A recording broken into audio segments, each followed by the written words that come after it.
एक तरफ एक भगवादारी साध्वी हैं जो मंच से साफ साफ बोलती हैं कि अगर देश में शिक्षा और स्वास्थ्य फ्री हो जाए तो देश में क्रांति आ सकती है।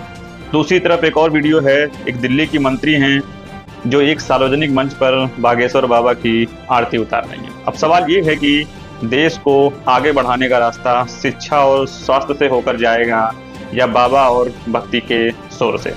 अगर देश को विकास देना है ना तो केवल दो चीजें फ्री कर दो। अगर आपको अच्छा लगे तो समर्थन करना आज। अगर राष्ट्र को विकास देना है तो शिक्षा और स्वास्थ्य राष्ट्र के अंदर फ्री हो जाना चाहिए। अब आप तुरंत कह देंगे कि फ्री तो है, लेकिन जो फ्री है उनकी हालत देखिए, क्या स्थितियां हैं। अगर फ्री हैं तो प्राइवेट में क्यों जाना पड़ रहा है? अगर फ्री है तो गरीब आदमी क्यों नहीं इलाज पा रहा? अगर फ्री है तो स्ट्रक्चर तक नहीं होते हैं तुम्हारे पास, क्योंकि सरकारी है तो दौड़ के आदमी को प्राइवेट पे जाना पड़ता है। देश की सबसे बड़ी दो व्यवस्थाएं हैं, एक तो शिक्षा और एक स्वास्थ्य। जिस दिन ये इसके अंदर लोग सुधार कर देंगे, फ्री कर देंगे, फ्री का मतलब शिक्षा और स्वास्थ्य निजीकरण का विरोध करके, और जिस दिन शिक्षा और स्वास्थ्य सरकारी रूप से लोगों को वही व्यवस्था दे पाएगा जो प्राइवेट में मिलती है, तो इस देश का उससे बड़ा विकास और कोई नहीं हो सकता। वो जरूरी है। देखो मेरी बात सुनो, सरकार किसी की भी हो उसकी कमियां दिखाकर उसको सही बात कहना देशभक्ति होती है। दलाली करने वाले लोग कभी भी देशभक्त नहीं हो सकते, वो केवल गुलाम हो सकते हैं और दलाल हो सकते हैं। साध्वी की बात करें तो वो कहती हैं कि शिक्षा सबके लिए उपलब्ध होनी चाहिए, इलाज हर गरीब के लिए मुफ्त होना चाहिए, और ये कोई चमत्कार नहीं बल्कि नीति और नीयत की बात है। वहीं दूसरी तरफ बात करें, जब नेतागढ़ बाबा की आरती उतारते देखते हैं तो ऐसा लगता है जैसे विकास अब वहीं होगा जहां पर्ची निकलेगी, जहां बाबा की कृपा होगी। अब सोचिए जरा, एक साध्वी जो भगवा पहनकर भी जनता के हक की बात करती है, और एक नेता जो सत्ता में होते हुए भी बाबा की कृपा पर निर्भर है।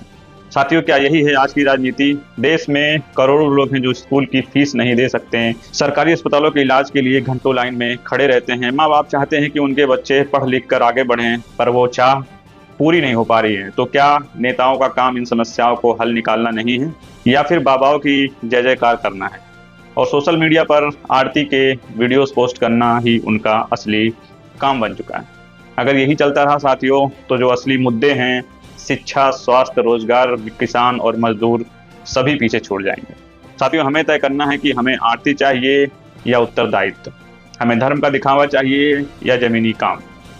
विकास वहाँ होना चाहिए साथियों जहाँ जरूरत है, ना कि वहाँ जहाँ पर्चियाँ निकाली जाती हैं। जो लोग आज देश की ज़रूरतों की बात कर रहे हैं उन्हें सपोर्ट कीजिए, उन्हें आवाज़ दीजिए, और जो सिर्फ फोटो खिंचवाने के लिए आरती की थालियाँ थामे खड़े हैं उन्हें जवाब मांगकर याद दिलाइए कि विकास का रास्ता जनता से होकर गुजरता है, ना कि बाबाओं की भीड़ से। अगर आप साथियों चाहते हैं कि देश बदले तो सवाल पूछिए, क्योंकि जो देश सवाल नहीं पूछता वो कभी आगे नहीं बढ़ता। दोस्तों, आप हर रोज बाबाओं के नए नए स्टेटमेंट, नए नए वायरल वीडियोस देखते होंगे जिसमें महिलाओं के ऊपर कमेंट्स करते नजर आते हैं, जाति और धर्म की बात करते नजर आते हैं, हिंदू और मुसलमान के ऊपर टिप्पणी करते नजर आते हैं। लेकिन वही एक महिला साध्वी हैं जिन्होंने देश के असली मुद्दों पर बात करने की कोशिश की है। वो सीधा सवाल कर रही हैं कि अगर देश में शिक्षा और स्वास्थ्य मुफ्त हो जाए तो इस देश की जो 80% की समस्याएं हैं वो खत्म की जा सकती हैं। लेकिन आज तक किसी बाबा ने इस तरह के स्टेटमेंट नहीं दिए हैं कि देश में शिक्षा फ्री होनी चाहिए और स्वास्थ्य फ्री होने चाहिए। शायद अगर सभी बाबा मिलकर ये बात करने लगे तो जो 80% जनसंख्या इनको सुनने वाली है उनके दिमाग में ये बातें जरूर आएंगी, और जब वो कभी सरकार को वोट करने की बारी आएगी तो वो बहकावे के मुद्दे में नहीं बल्कि अपने असली जमीनी मुद्दों को लेकर वो वोट करेंगे। शायद यही उनके लिए वो फायदेमंद होगा। लेकिन जब ऐसे बाबा इस तरह की बातें नहीं करते और हिंदू मुस्लिम की बातें करते हैं तो वो सिर्फ एक भाईचारा बिगाड़ने के लिए बात होती है, ना कि समाज में एक समतामूलक समाज की स्थापना करने की बात होती है। साथियों, ये बहुत बड़ा सवाल है। हमने बहुत सारे साध्वी महिलाओं को भी सुना, बहुत सारे साध्वी पुरुषों को भी सुना, लेकिन इस तरह का स्टेटमेंट आज तक किसी ने नहीं दिया कि शिक्षा और स्वास्थ्य लोगों के लिए फ्री होनी चाहिए, खासकर गरीबों के लिए, कि जो लोग स्कूल के लिए, प्राइवेट स्कूल के लिए फीस अफोर्ड नहीं कर सकते और प्राइवेट हॉस्पिटल्स के लिए पेमेंट नहीं कर सकते। इन साध्वी ने इतनी अच्छी बात कही है, आप इन की बातों से कितना सहमत हैं आप कमेंट सेक्शन में जरूर बताइएगा। साथियों, अगर वीडियो को लेकर आपका कोई सुझाव है तो हमें कमेंट सेक्शन में ज़रूर बताइएगा। इनफैक्ट अगर आपको लगता है कि कोई और वीडियो किसी और टॉपिक पे बननी चाहिए तो हमें कमेंट सेक्शन में कमेंट्स जरूर कीजिएगा। साथियों, मिलते हैं किसी और ज़मीनी मुद्दे के साथ, किसी और बेहतरीन खबर के साथ, किसी और इन्फॉर्मेटिव खबर के साथ। तब तक देखते रहें इंडियन वीजा टीवी। मैं आपके साथ विनय।